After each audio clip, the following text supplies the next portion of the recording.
Hi there, Gemini! Welcome new subscribers. My name is Yan, returning tambayers. Thank you sa inyong walang sawang love and support for me. At kung hindi niyo pa knows, meron pa tayong other channel. Link is down below sa ating description box.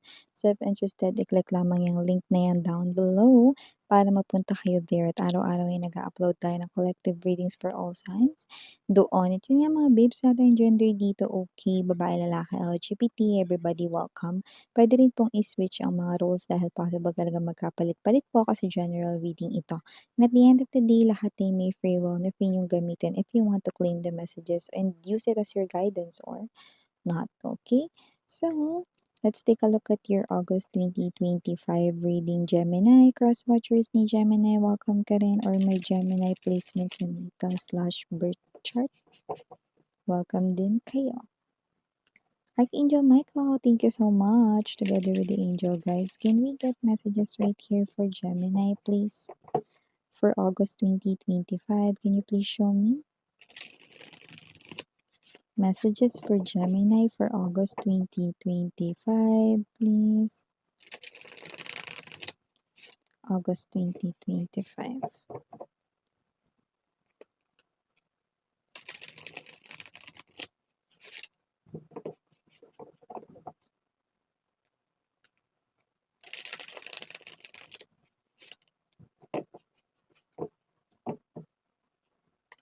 Okay, so let's go ahead and check these messages right here para sa'yo, Gemini. So guys, you do have here the energy of Three of Coins. For Five of Cups. Seven of Coins. Queen of Swords. We also have here Nine of Swords.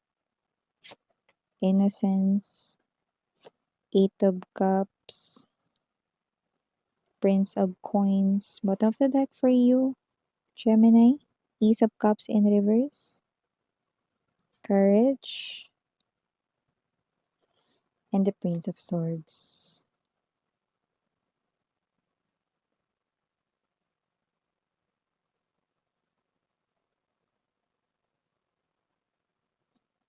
Someone new is coming into your life, Ace of Cups energy. Pero kung sino man ito, no, medyo may pagkamahiyain siya rito, no? At maaaring hindi mo agad malaman, no, na itong tao na to ay may gusto sa'yo. Parang lilipas muna, no, yung ilang mga buwan.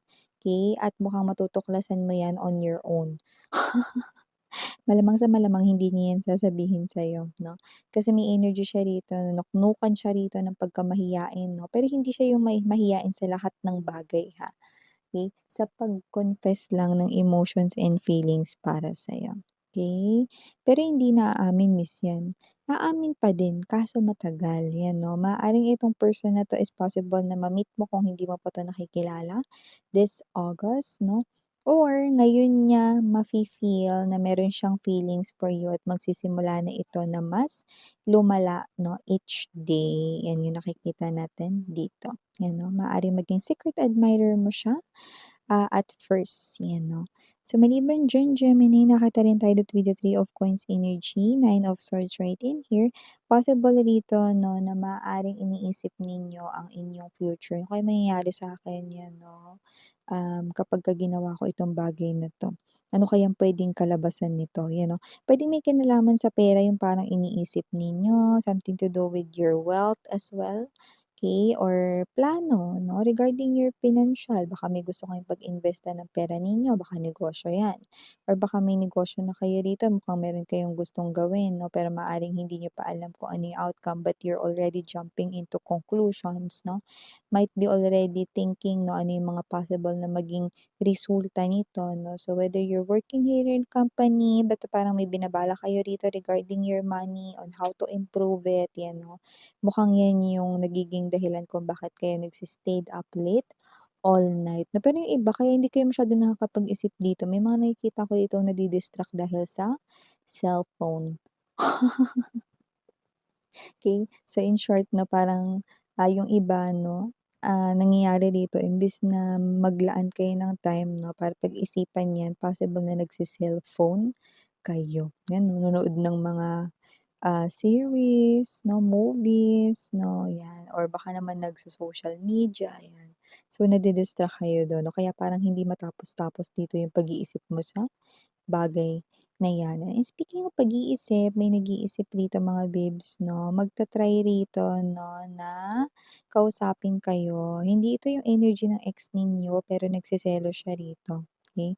Mukhang may pinagseselosan siya ritong friend mo or, someone 'no, na malapit sa'yo or parang nakakalapit sa'yo 'no.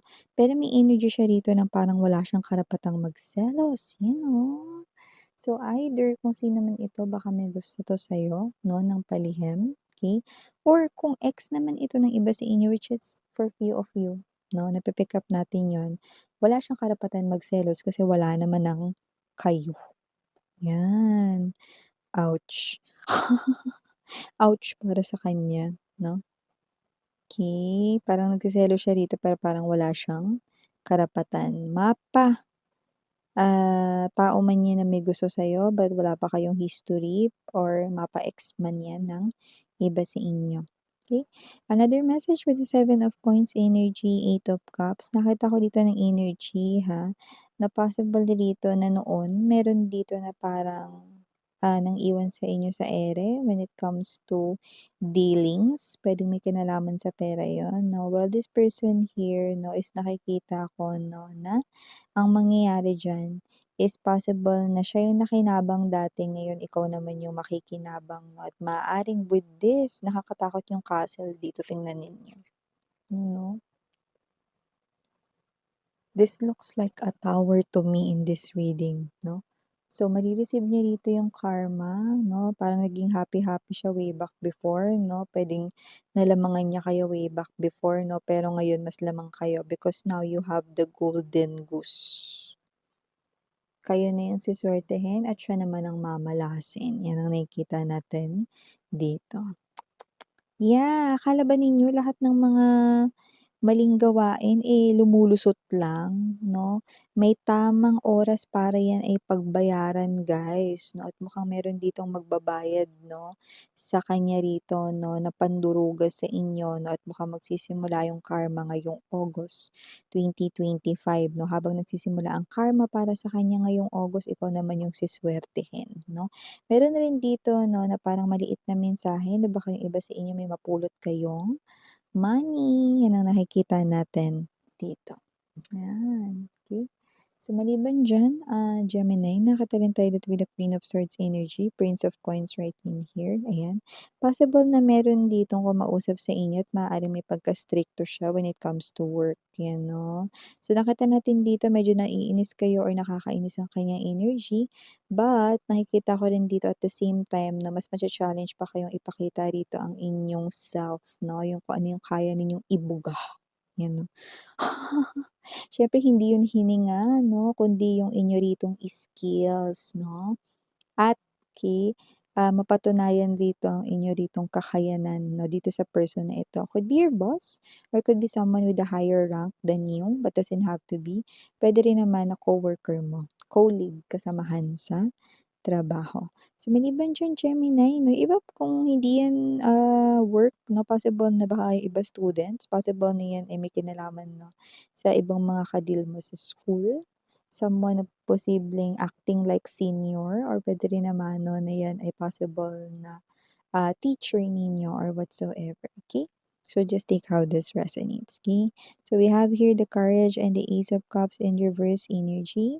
So, nakita ko dito 'no, ng offer 'no, na parang baka lampasan kayo. Ta's nakita ko rito na maaaring mag-doubt kayo sa self ninyo na parang, "Hindi ko ata 'to kaya." Baka mag-failed ako dito. 'Yan. So, may klase kayong energy rito na parang napangungunahan kayo ng takot and at the same time nauuna yung negative thoughts ninyo 'no, instead of positive thoughts. Kaya nakikita ko dito na posible na malampasan kayo ng opportunity na ito na posibleng dumaan ngayong August 2025. Pero iba sa inyo, nalampasan na kayo nito dati, no? At ito binabalik ulit 'no, bubungad ito ulit sa inyo. So, I hope makita niyo na ito ngayon 'no, or this time kunin niyo na ito 'no. Kasi parang ito ay klase ng responsibilidad na parang kinakabahan ka 'no, na parang feeling mo hindi mo 'yan kaya 'no. Iba may kinalaman 'yan sa love, iba naman may kinalaman 'yan sa money na parang may energy kasi kayo, deserve ko ba talaga 'to, 'yan 'no. Huwag niyo ng tanungin yung self ninyo kasi nakita ko gustong-gusto niyo yung bagay na 'yan 'no. So, sabihin mo, "Deserve ko 'to." 'Yan 'no. Deserve ko 'to. Harap ka sa salamin 'no, ta's pumose ka, "Deserve ko this." 'Yan 'no, ta's lakasan mo pa, 'di ba? So, nakita natin dito 'no, na kung ano man ito, I do pick up that this is something here that you deserve 'no, at 'yan nga ay nagpakita ulit sa inyo kasi nga 'yan naman talaga ay para sa inyo. Ang kailangan niyo lang gawin, grab the opportunity and claim it. 'Yan, okey? So, maliban diyan Gemini, nakita rin ako ng energy dito. Meron ditong gustong makipag-usap sa iyo pero mukhang away lang ang dala niya. Kung sino man siya 'no, 'wag mo na siya masyadong pansinin kasi nakikita ko dito na kung sino man 'tong tao na 'to, na parang may energy siya rito na may ugali siya na 'pag bad trip siya 'no, damay lahat.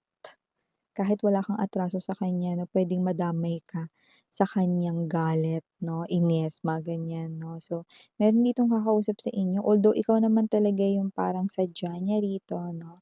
Nakikita ko rito na maaaring, maibuntun niya pa sa'yo 'no, lahat 'no. Kasi parang itong tao na 'to, na ewan ko, parang sinasaro niya kasi lahat ng problema, eh, 'no. At saka ang nangyayari kasi rito, puro siya isip ng problema instead of solusyon, kaya yung problema niya dumadami, imbes na masolusyunan nito. So, nakita ko rito 'no, na medyo agitated siya, galit siya rito 'no, and kung sino man ito, 'wag mo na lang patulan mga babes. So, dahil una sa lahat nakakasira ng araw at ng energy, plus magkaka-wrinkles ka pa.